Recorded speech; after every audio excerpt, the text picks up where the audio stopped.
You know who gives great hugs? Who? Mark Durrant. He'll The best hugs.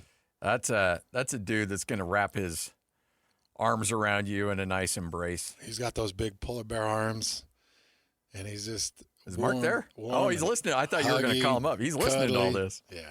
Hey, Mark, how are you? Hello, Mark. I'm listening, guys. Hey, how's it going? What an honor to be on the farewell week show. I mean, wow, that's big time. Are you talking about the Broncos? Listen, I don't like the Broncos, but I find myself just feeling terrible because of Scotty. I'm like, oh, I appreciate that. I want his happiness. Oh man, I get that. Hey, by the way, you got anything in the middle of your day from noon to 3 coming up in the next, 5-6 years? I'm not following in those footsteps.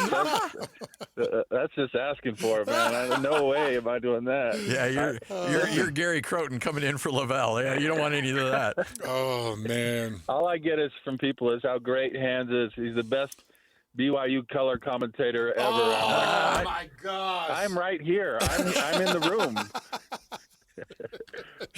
Oh, Mark, you're the greatest. And Greg reminds me that of every time that we're calling a game, he reminds me. You know what Mark does that I like? Something that you should try that Mark always does.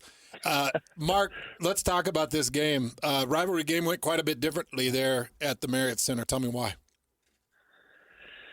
Well, first of all, credit to Utah, man. They came in and they played well on the hill and came down to Marriott Center and shot the heck out of the ball. But nobody was going to beat A.J. Dybantsa that night. He was just that good. And although McHenry and Brown did a nice job, I thought BYU's strategy on them was better, and they did a better job containing those guys. And listen, Utah's, making progress, but they're not going to beat BYU this year in the Marriott Center. It's just not going to happen. And AJ made sure of that, and it was a fun environment to watch AJ do his thing. I've kind of been, he's had some really nice games, no question, but I've been kind of waiting for a game like that where he just kind of took over and was in the zone and making everything happen. And it was super fun to watch. He's a unique and rare talent, and I can't believe that I'm watching him in a BYU uniform right in front of me. How rare is a 40-plus point performance from a college basketball player? It took me like 10, 20 games into the season before I had total 40 points. So, it's really rare. I mean, oddly enough, that same day, a couple other freshmen did get 40 points, which I don't know hasn't happened in however 30, 40 years, but it's rare.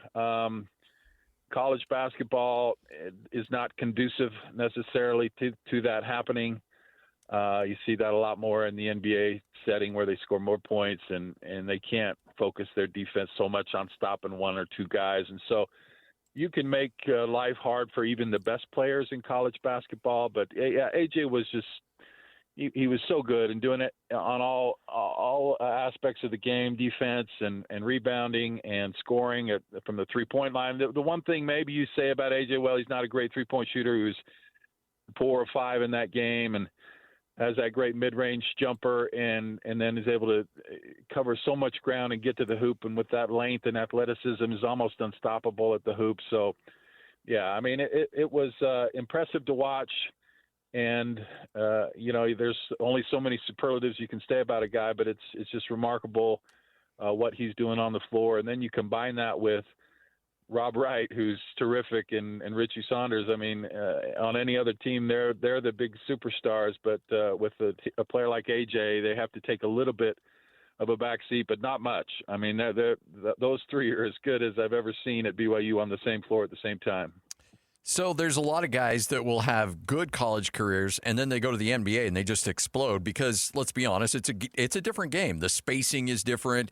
The ability to make one-on-one athletic plays is different in the NBA than it is in college basketball. And that's why I really wanted to see from AJ is we all know what his game was and we knew he was going to be a great professional, but sometimes college, if there's, a game that can keep you under 20 points a game, it might be the college game just based on its rules and how it's set up and things like that. But he's able to expand that without needing a lot of space. Just how impressed are you with what he's able to do from an individual standpoint on the court? Yeah, well, he's still awfully young and is learning how teams are going to guard him and different approaches. Utah was pretty effective slowing him down at the Huntsman Center. They immediately sent a double team every time he touched it.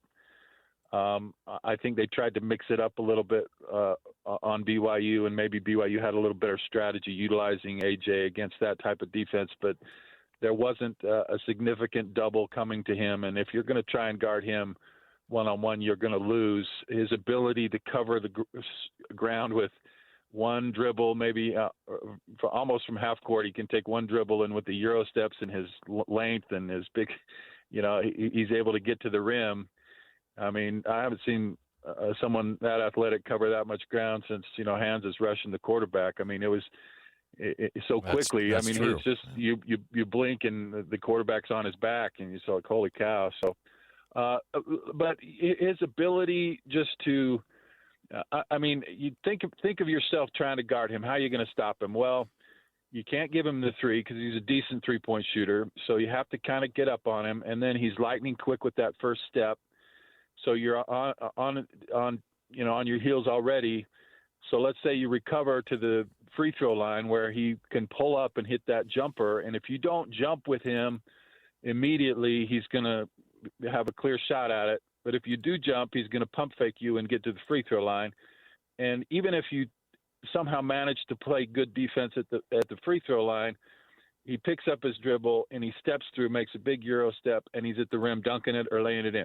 I mean, there's almost no way to stop him, so you have to double or triple, and then that leaves the game open for Rob Wright or Richie Saunders or whoever. And so it's just a nightmare, and it'll be interesting to see how Arizona plays him. They've got really talented athletes. They've got a great coach.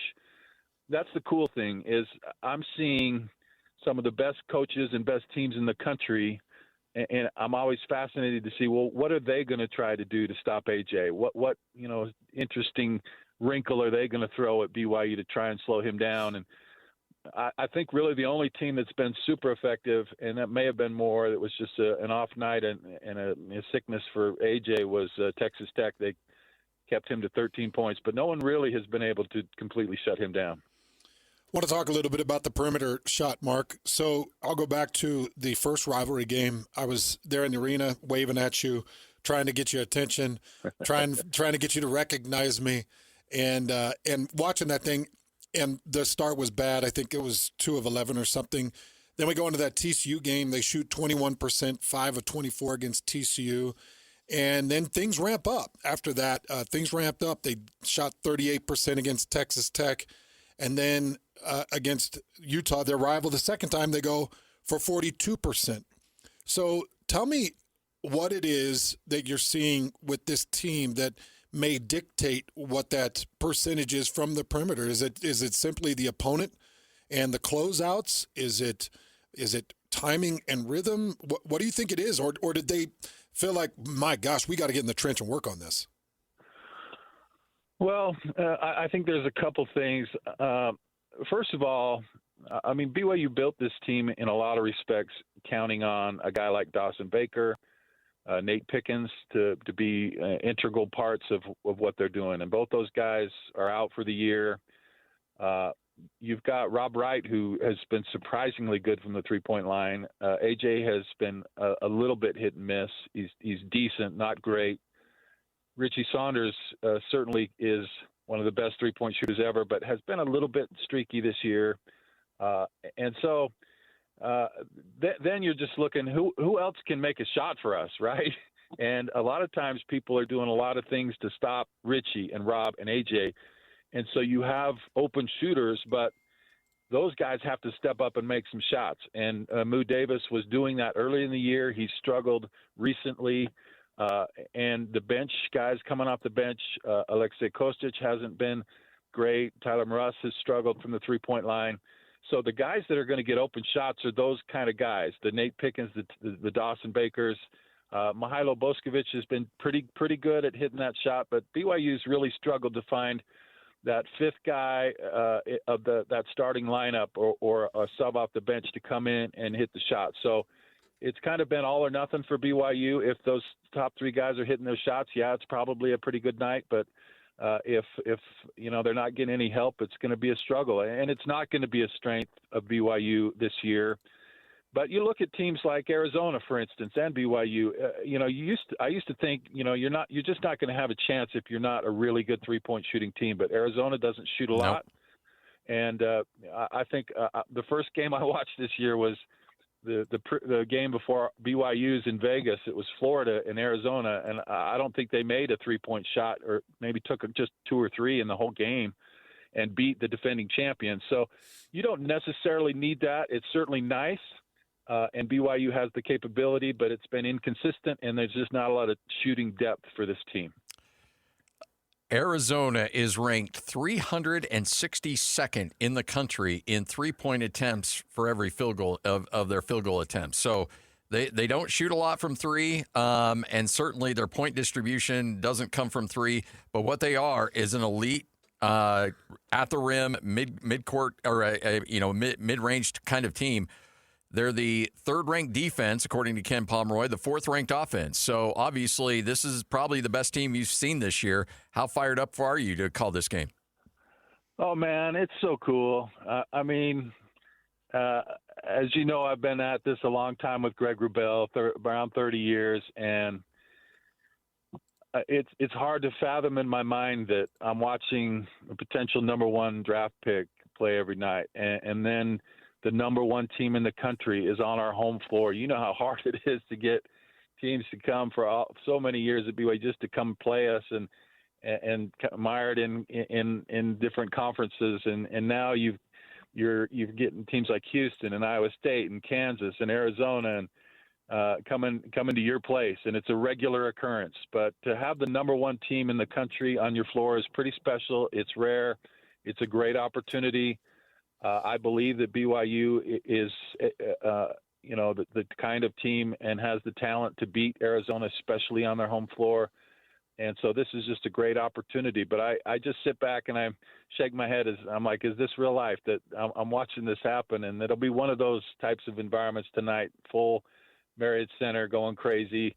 And it's almost going to be like an NBA game in a lot of ways at the Marriott Center, because Arizona and BYU has a lot of future NBA guys, and it's just going to be fun to watch that level of basketball on the Marriott Center floor. But it is going to be an amazing couple of weeks, because you got that Arizona game, then you're at Kansas, you got at Oklahoma State, and then you got number 10 Houston. And we talked about this when BYU would be moving into the Big 12. They were going to be seeing multiple big teams, big games, and have big moments. Talk more about not just Arizona, but this stretch of 4 games that includes 3 top 15 ranked opponents and 2 of the 4 on the road. Yeah, it's certainly a gauntlet, but it's an awesome gauntlet. I mean, it's what we've tried to get to be in a place to play for as long as I can remember. And I was thinking about that before the Utah game. You have a week's period where you're going to play your rival on your home floor, then you're going to play the number one team in the country on your home floor, and then you're going to go to the heart of basketball, Fog Allen, to play a top 15 team in Kansas on the road. And if somehow you could win all 3 of those games, that would probably be the best week of basketball in BYU history. But then add another week onto that, and you've got certainly one of the best teams in the country, Houston, on your home floor, and hopefully you don't stub your toe on the road in Stillwater. But, man, a couple of weeks and you're doing things that no team has ever had a chance to do, and certainly no BYU team has ever done. And so it's fun. A lot of things can happen. Maybe you come out of this these next 2 weeks, and you've lost a few games, but there's no shame in that. But I like this team. I like this BYU team. I don't see them as underdogs to anybody in the country. I think they can beat anybody in the country. I think they have that level of talent, but now's the chance. Now's the opportunity. You have to go out on the floor and prove that you belong, that you're a top team in the country, that you can win a national championship. I think if BYU wins tonight, I think there's no doubt that it's a real possibility that BYU can compete for a national championship. And I've never been able to say that before, and it could be a reality. But a lot of basketball, and like I said, a real gauntlet to get through conference play. But what I love about this conference, at the end of conference play, you're not going to face anybody in the NCAA tournament that is going to surprise you or overwhelm you, because you've already been through it and you'll be ready. Mark, we appreciate it. You're the best. Thanks for hanging out with us, and let's do it again here very soon.